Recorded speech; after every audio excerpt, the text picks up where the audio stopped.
March 21st, 2018 in Kigali, Rwanda, Africa saw a limelight since more than 40 African nations signed a deal to create the African Continental Free Trade Area. The dream is of a free trade area from the Cape of Good Hope to the Mediterranean Sea that encompasses some 1.2 billion people, and that will boost trade and development. At present, according to the media, the average tax on intra-African import is 6%, often making it cheaper to import goods from outside Africa. Only about 16% of African trade is between countries on the continent. The hope is that once the pact is in place, the proportion of intra-African trade will jump to more than 50%. The pact goes into effect or once it has been ratified by 22 countries as a succession of African leaders signing the ambitious continent-wide free trade agreement. Although 55 member states of AU had been involved in negotiations around the grandly named CFTA, not all were ready to sign at once. On the day, 44 put pen on paper. In sub-Saharan Africa, loyalties tend to be to family, ethnicity, religion, and to the continent as a whole, rather than to a particular nation state. This is partly because national boundaries, which with only a few exceptions, were established by the colonial powers in the 19th and 20th centuries. Pan-Africanism in particular is a deeply and widely felt sentiment among the elite, and the establishment of continent-wide free trade area primarily reflects their aspirations. 11 countries have not signed, but Albert Muchanga of the African Union Commission, which oversaw the negotiations, believes that following more consultations at home, many or most will join. Two of those that have not signed are the continent's economic powerhouses, that is South Africa and Nigeria. The two together are 1/3 of Africa's gross domestic product and more than 20% of the continent's total population. South African President Cyril Ramaphosa was in Kigali and committed to a free trade area but declined to sign until relevant laws and regulations are in place. Nigerian President Muhammad Buhari cancelled his travel to Kigali apparently because his administration wants more time for consultations with the business community and with organized labor. According to Nigerian media, the Nigerian Labour Congress is opposed, calling the deal a radioactive neoliberal policy initiative that opens Nigeria to unbridled foreign interference never before witnessed in the history of the country. Ramaphosa and Buhari will face competitive national elections in 2019, and they may delay joining pact until after they have been held. We are on the program Talking to Africa, and today we are looking at Africa Continental Free Trade Area Deal. The question is Africa's move to free trade raising hope for prosperity? To start the discussion, let's hear what the African Union Chairman, who is the Rwandan President, Honorable Paul Kagame, and the Chair of the African Union Commission, Musa Faki Mohammed, had to say about the signing of the deal. I thank the leaders of fellow member states for once again according Rwanda the honor to serve as your host. I also thank the chairperson, Musa Faki Mohammed, and the entire staff of the African Union Commission for preparing this summit with diligence and commitment. Today's agenda is to adopt the agreement establishing the African Continental Free Trade Area, as well as protocol on the free movement of persons and the Kigali Declaration, which expresses our unity in moving our continent forward. Taken together, these are surely to be counted among the most consequential actions that this Assembly has ever taken. I commend our brother, His Excellency President Mohamed Yusuf, for so ably leading the Continental Free Trade Area process. I wish to acknowledge all leaders, past and present, involved in bringing us to this point. Nous vous sommes reconnaissants pour la chaleur de votre accueil et l'excellence des conditions d'organisation de nos assises. Excellences, Mesdames et Messieurs, nous sommes venus ici pour matérialiser l'aspiration de nos peuples à l'intégration et à l'unité. Nous sommes venus ici pour poser un nouveau jalon, franchir un pas de plus dans la trajectoire panafricaine dont les germes intellectuels furent semés au début du siècle dernier. Nous sommes venus ici mus par la conviction que l'intégration n'est pas une option, mais un impératif. Excellencies, ladies and gentlemen, let me conclude by borrowing some words from Kwame Nkrumah's speech to the Ghanaian National Assembly in June 1965. I quote, "The task ahead is great indeed, and heavy is the responsibility, and yet it is a noble and a glorious challenge, a challenge which calls for the courage to believe, the courage to dare, the courage to do, the courage to fight, the courage to achieve the highest excellencies and the fullest greatness of man. There we ask for more in life." This address has particular resonance as we gather here in Kigali today. We need to summon the required political will for the African Continental Free Trade Area to finally become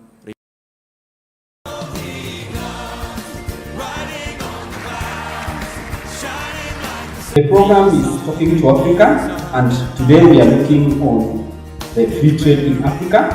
And our question is Africa's move to free trade raising hope for prosperity? We are on the hashtag Seed Speaking. Joining me in the panel, I have one, Madam Agnes Koske, who is an IT specialist. Welcome, Madam. Two, we have Mr.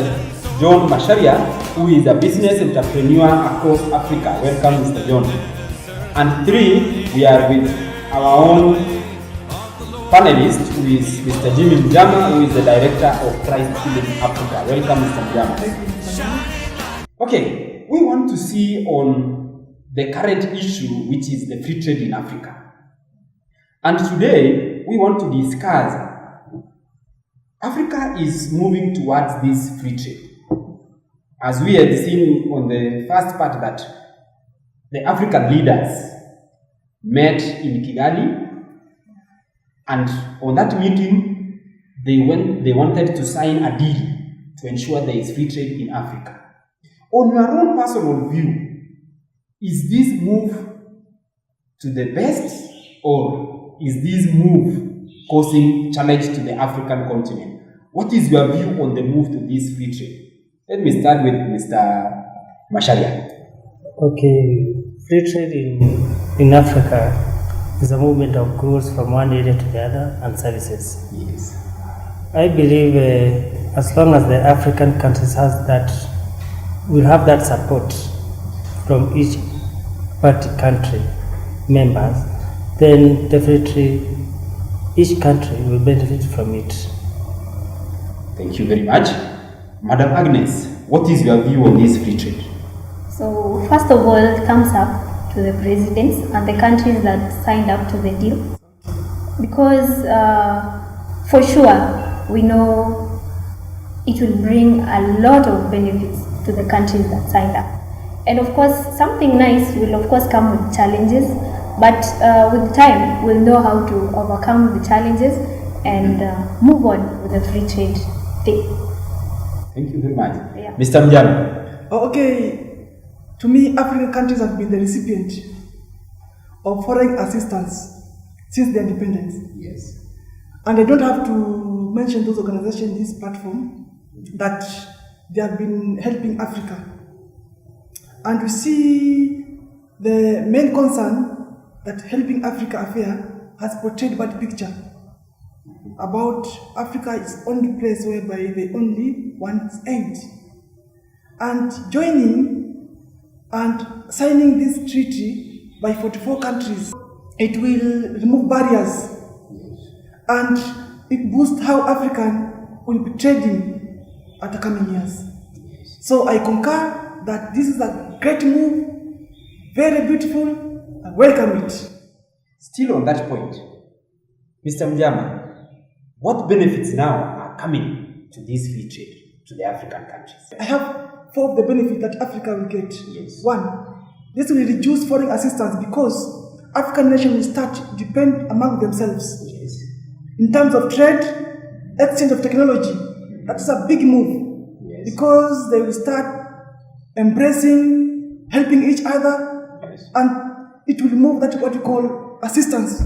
Again, it will open opportunity in building prosperity in Africa, Yes. in search of job creation, in terms of trade, in terms of regional integration and economical engagement, hence lower aid assistance in outside Africa.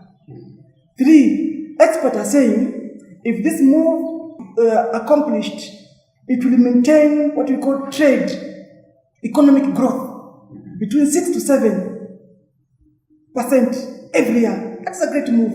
Yes. And if we embrace this signing deal, I'm telling you, Africa will move forward. Again, there's an issue of seriousness among the African government. A matter of reliable data. It will keep nation to be at a serious toes to update their data, and this will end corruption. Because let me tell you, brother, I can't trade with you, and in your country you are corrupt. Yes. In other words, we'll make sure that It simply means that the countries which are a little bit lower on the economic status Yes. are being assisted by the well-off states to ensure that Africa become almost universal. yes, And there will now be equal opportunities in Africa. yeah. Thank you very much. Madam Agnes, what are some of the benefits you see on this move to free trade? So first of all, let me say, before Africa, they had region blocks that worked on free trade, Yes. like COMESA, Yes. and there is IGAD, there is the East Africa Community. Yes. So it's like bringing all these 3 single trades Yes. and bringing them together to form this free trade. So you're simply saying they are combining all They are the other combining the regional regions, trades yeah, to become one. Yes. Yes. So these are the benefits that this free trade will be coming with. Yes. So, for example, the experts, they say exporting or importing products to other African countries is way high expensive than From doing abroad. it to the West countries. Western countries. Yeah. Yes. So with this free trade, we'll realize the reduction of these import Yes. duties and export, Yes. so that at least we can exchange products among African countries. African countries, other Yes. than taking them to the Western countries. Yes. Yeah. So we'll see the reduction of we call them tariff Yes. or duties within the borders. Yeah. Yeah. In fact, we say that initially the exchange of goods from one country to another, it's more expensive than a country importing goods directly from the outside the Africa. Exactly. And now, when they come together, it will make it now that it will be cheaper for me to buy goods from my neighboring country than going directly to the Those port. countries. Thank you very much. Yes. Any other point? Yeah. So something else also that is that the thing that we realize. Yes. So for us to import or export these products Yes. to the African countries, we must develop our infrastructure. For example, the ports. Yes. We have to develop our ports, and there was a road that was being we call it the African. Trans-African highway. Yes. From Dakar, Senegal to Djibouti. Yes. Yeah. And also from Mombasa to Mombasa, Lagos. So that one will realize its completion because the push to export products will Yes. make us hurry in developing Those the infrastructure. Again, Yes. madam, there is Yeah. this solar Yes. plant that is going on in Morocco. It's another opportunity that Morocco will sell the electricity to Africa Yes. at a cheaper price. Yes. Yes. Yeah. There is also the development of the railways, the standard railways, Yeah. which will make it easier to transport goods from maybe the ports to the inland. Yeah. Yes. And finally, all these opportunities will be able to create jobs for the Yes. many youth that are unemployed. You can work in Kenya, you can work in Nigeria, and all those because there is free movement of people and free investment in any country. Yes. Yeah. Thank you very much. Mr. Masharia, what do you think will benefit African countries with this? One, they open up landlocked countries. Yes. There's those countries which have been paying more when importing their goods from the sea or from other countries. Yes. And as long as this trade be free, then definitely they'll be able to buy them at a cheaper price and therefore boosting their economy. And I believe the said countries like Uganda, Rwanda and Central African African Republic of then definitely the economy in that country will grow. will grow up. Let me add again to concur with Mr. John Macharia. Yes. Think of job opportunity Yes. that it will bring to Africa. Yes. In terms of wide market, let me tell you, many youth are abandoning white collar jobs and they are embracing agriculture sector. Yes. Yeah. And I'm telling you, Business. they have realized that agriculture sector is the only solution to be millionaires. Yes. Compared to the early age whereby agriculture was seen as something that was not It was meant for the people who have no other option. no other option. Yes. But now, tell me, young entrepreneurs who are leaving universities, they are joining agriculture. Yes. And this will be there will be opportunity to wide market. I found out that Africa have beautiful products like coconut oil. It has many beautiful and importance. Again, there's a shea butter. That is a natural beauty found in Nigeria. Those are products which are Yeah, rarely the found. good products. Yes. We have bab oil. Baobab oil. Yes. Oil found in bab tree Yes. between Namibia and Botswana. Yes. These are young people who have innovated these products, and these products have not yet been seen, not yet been advertised well. But the signing of this deal, that is Africa Continental Free Trade Area, I'm telling you, It will open a market for these them. products. Yeah, and in the private sector, the deal will favor the growth in terms of stimulate African economy. Yes. Skilled workforce, because now people, young youth will start to what we call innovate some of the products, things to do research among the investors in Africa. Yes. There will be more open areas for research products. People will get open opportunities to do so many. It's a good deal. It will open ideas for so many. I'm telling you, it's a good deal. Man. Back to Mr. Masharia. You are still on the benefits.